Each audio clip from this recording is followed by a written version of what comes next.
Quería hablar de los vídeos de ayer, bueno, de ayer y de anteayer. Sí, fue una semana muy complicadita porque tenía yo muchas ganas de hacer esto de la desclasificación OVNI y finalmente ya había yo escrito el guión y dije, bueno, lo voy a intentar. Y lo intenté y parece que salió, la gente se ha divertido con él, que es el primer objetivo de cualquier forma de diversión, digo, de entretenimiento y la diversión, ¿no? Y luego, pues, aparte, dejar claro que las personas que confunden ovni con naves extraterrestres son tontos. Entonces han venido varios, los he borrado. Dices, ni siquiera los pongo como comentarios porque no vale la pena. Pero es que tú no crees que existan los extraterrestres. Yo no hablé de eso.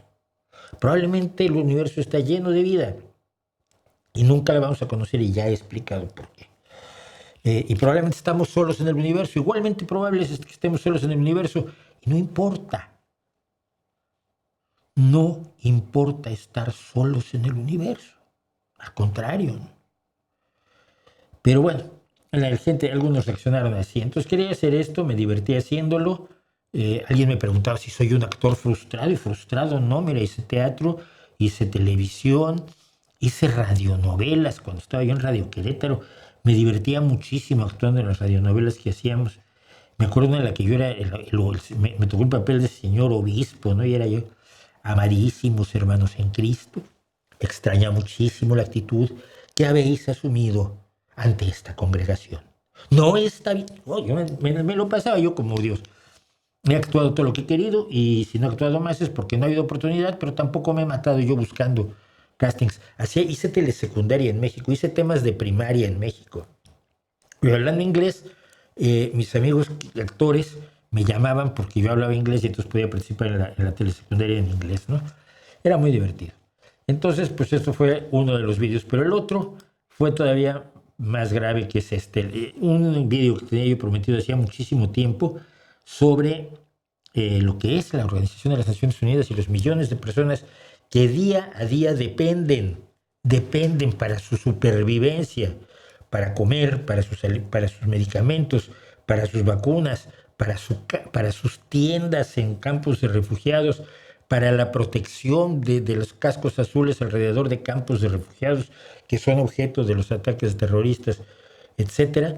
Millones de personas dependen de la ONU y sin embargo la gente no sabe lo que es la ONU y no sabe lo que es la ONU y lo más divertido fue esto. Después de hacer este vídeo donde explico algunas de las cosas por las que la ONU es necesaria y útil, 3 o 4 comentarios hubo, pero es que la ONU no sirve para nada. ¿Cómo no? Pues te acabo de demostrar todo lo que sirve. No, no sirve para nada.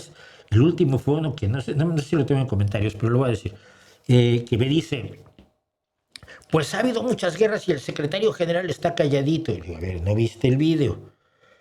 El secretario general es el responsable administrativo de la ONU.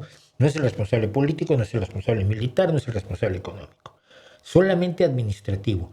¿Qué carajos quieres que haga?